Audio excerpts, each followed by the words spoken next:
Hello, welcome to another video and welcome to day 21 of Vlogmas. So, hi, hello. Today, this is going to just be a kind of cozy, chatty, talking through some of my plans for this channel for 2025. Tea break. My tea's slightly too hot. I'm gonna come back to that in a minute. So I'm kind of gonna just talk through some of my ideas for vlogs and other kind of challenges that I want to do in 2025. I'm not going to go through any of my goals. That's going to be, I think, actually in a video in the new year. I don't know. It might not be. I have forgotten. But my plans for vlogs and like video ideas, video series for 2025. So if you have been subscribed to my channel and you've seen a few of my videos, firstly, thank you so much. I love you. I have tried over 2024 to do a fair amount of vlog series, and some I have really enjoyed, some not so much. Some ended before they were meant to, some sort of just like tailed off, and some I carried on through the whole year. And I think my biggest kind of learning in terms of vlog plans from 2024 is that even though I've got all of these fun ideas and I want to do all of these series, when I'm trying to do a different vlog for video series almost every single week, it leaves me no time to read the books that are A, actually on my TBR, and B, the books that I really want to read. Because typically for me, any of my video series are to do with reading specific books. So it might be that I'm reading books that, you know, off a specific shelf, like, you know, like for books out of book boxes or books in series or books from my NetGalley shelf, you know, reading a small portion of my TBR rather than reading freely. So I don't want to limit myself as much this year. I want to have more vlogs where I can just have kind of a slice of life, this is what I was reading this week vlogs, rather than them all having a theme. This is something that I do think is going to be a little bit tricky for me in terms of the actual vlogging, because I'll be totally honest, I don't think I have a very exciting life. So I never know what to put in any kind of B-roll. So I'm always like, right, well, how much do people want to see? Like, are you going to be bored if all of my B-roll is me taking the dog for the walk? Because that is pretty much all that I do, is work, take the dog for a walk, do some crochet, cook. And I'm like, is that exciting? Is that actually interesting for people to watch? And and if, you know, if not, what do I put in kind of a slice of life vlog to make it more interesting? Or, you know, a non-themed vlog when I'm reading books that are completely different from each other. And also because this would be covering whatever I'd be reading at the time. So I might be talking about a book that I'm partway through. So this is something that I'm sort of still trying to work out how I want to do it. I watch a lot of booktube, I watch a lot of booktubers and their vlogs, so I've kind of got an idea of what other people do, but it's trying to work out how I can make that mine. But yes, if you have got any idea or any feedback, please do drop down below. Speaking of vlog series, there is a series that I've done throughout 2024 that I definitely do want to carry on into 2025, and that will be Book Box Battle. So Book Box Battle, if you didn't know, is where I unbox my book boxes. So I get Fairly Adult and a Luma Crate.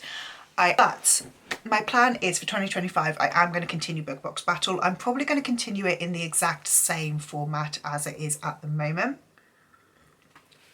which is where I unbox the books. I pick three additional like older books out of my book jar, read the first chapters, and then pick my favourite to read in the vlog.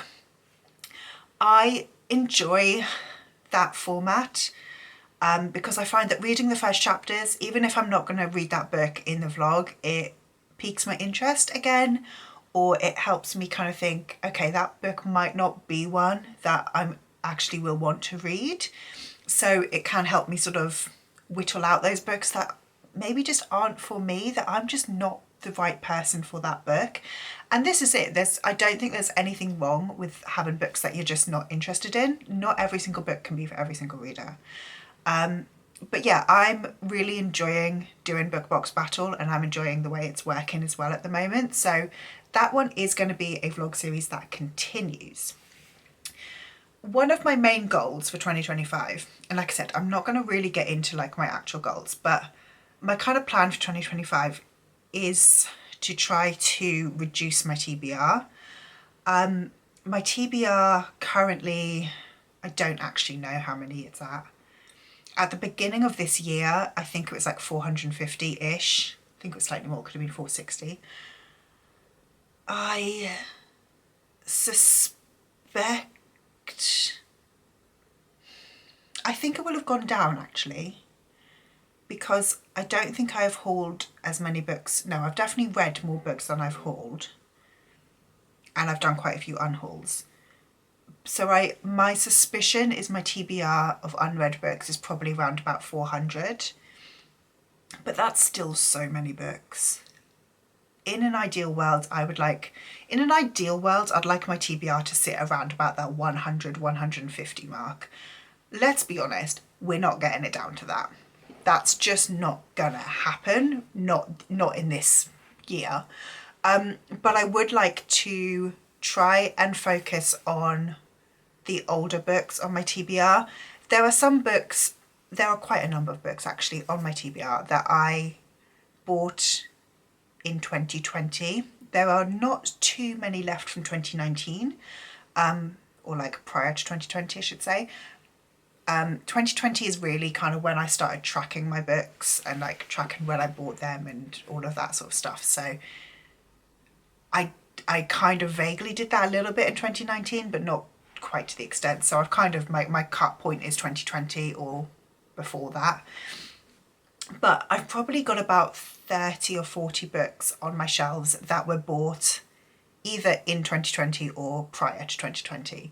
And the thing is we're now getting up to 2025. So those books will have been sat on my shelves for 5 years. And if I've bought a book and I haven't chosen to read it in 5 years, is that a book that should still be taking up space on my shelves? Is that a book I'm ever going to get to? Is that something that actually needs to go to a new home? So I do want to have a series in 2025 where I clear off some of the older books on my shelves. Similar sort of idea, and again, I know that everybody has been doing these this year, so I think Becca started it with Shelve It or Scrap It. Riley Marie has got TBR Tackle. Cassidy has been doing a series challenge. Mel at Mel and Old Reads has been doing a Kindle challenge.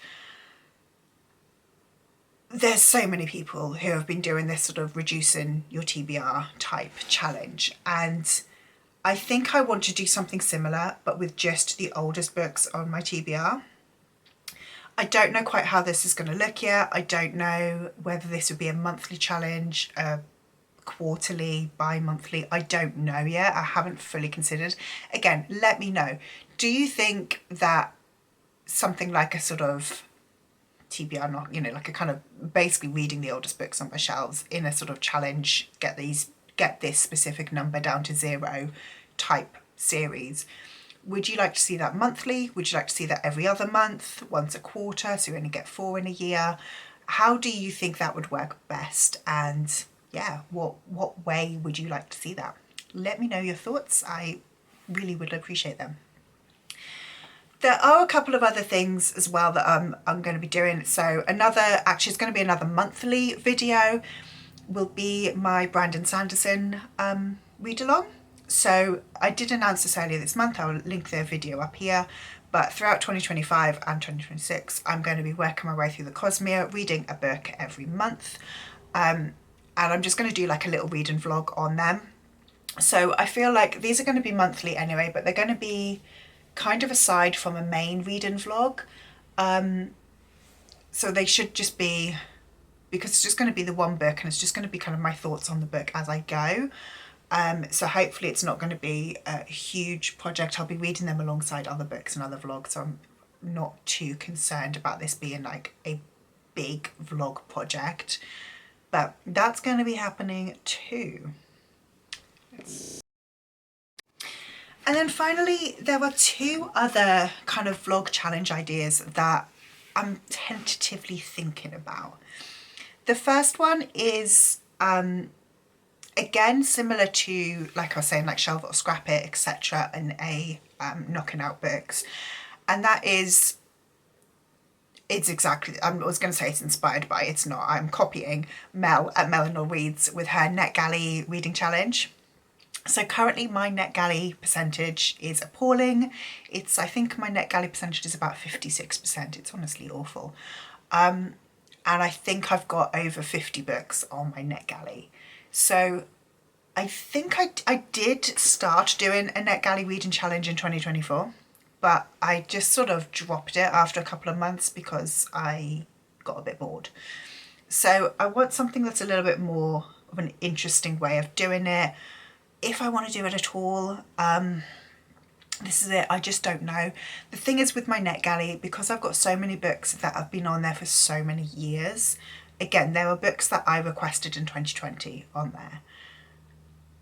So if a book has been out for 5 years, do I want to read it?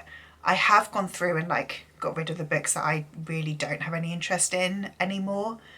But the thing is that still doesn't help my percentages. So I feel like I need to find some way to knock out my NetGalley books without it just being read these books. And, you know, like, do I want to focus on like the books that I also own physically? Do I want to focus on the books that I've requested most recently? I don't know. I really have no idea how to do that one. And again, I don't know if it's an interesting reading vlog series because I have tried it already and I got bored. If I'm getting bored making it, you guys are going to be bored watching it, you know? And then the final one that I've got is inspired by Leanne at Literary Diversions. So she every year does her bingo board from hell. And there is a square on it this year, which is to read 60% of the new books that she buys. And so now towards the end of the year, she started a 60% diaries, which is a vlog series where she is working to get down those, like read some of those new books that she has hauled this year to kind of bring that percentage closer. I really like this idea. However, I get a lot of books that I don't request. Because I work for Tandem Collective, we're a marketing company who work with publishers all around the world. So I get sent a lot of books either through work or kind of work adjacent. Like I'm on a list because of work, but they're not books that I'm necessarily working on. And also because I'm kind of in all of these chats about what books coming up, if I see one of my friends is working on a book that I'm vaguely interested in, I am likely to go, can I have it please? So I get a lot of books for free, which I don't necessarily request. Or sometimes if I do request them, the books more that I've just got excited by rather than a book that I'm like dying to read and have gone out and spent my own money on. So I don't want to make my challenge 60%. I was thinking 40% would be a achievable percentage for me to be reading. So like I would read 40% of the new books that I get in a year. I think that's achievable. I think that's realistic. But again, is that an interesting reading vlog? I don't know. Tough decisions. So this is sort of, again, like a very random, like I don't really know what all of my plans are going to be for 2025. But I think my sort of, I definitely want to have book box battle every month.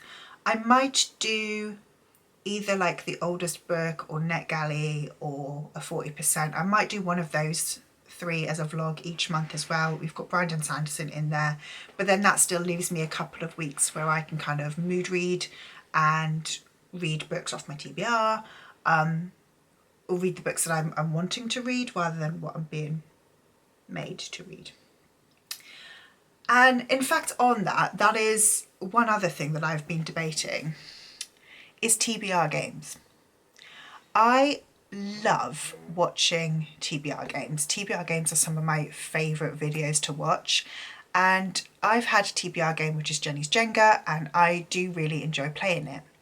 However, I've come to realise that I am kind of more of a mood reader. I like to have a short list to mood read from. I like to have a selection of books rather than just stare at my shelves and try and find something. But I also, if I'm told I can only read these 5 books, everything in my head is going to tell me that I don't want to read a single one of them. I like to know that I've got that flexibility to read something different if I want to. So I'm trying to decide, do I want to continue playing a TBR game? Or do I move away from a TBR game, still set a TBR, but have that be more of a kind of on a whim, this is what I feel like reading this month? Let me know what you think. Would you like to continue seeing Jenny's Jenga TBR games? Do you want me to have a look into seeing if there's like a different TBR game I could come up with? I don't know what yet. I'd have to do some thinking. Or do you just like watching TBRs without a game? Yeah, let me know what your thoughts are, because again, I'm very, very undecided on what I'm doing there. But I would love to get your views and opinions. And I think that's about it now. So yeah, that is some of my 2025 reading plans and vlog ideas and plans. If you liked this video, please do leave me a like, subscribe down below. Like I said, let me know any of your thoughts on any of these plans, either positive or negative. Please do just be free to leave me any comments about any of these. I do want to be trying to make videos that people are going to enjoy, of course. If you just like to let me know that you are here, leave me a tea or a coffee, because you know I'm drinking a cup of tea and spilling the tea, all of that kind of jazz. Tenuous connection there. But if you like this video, I will see you in tomorrow's one. Bye.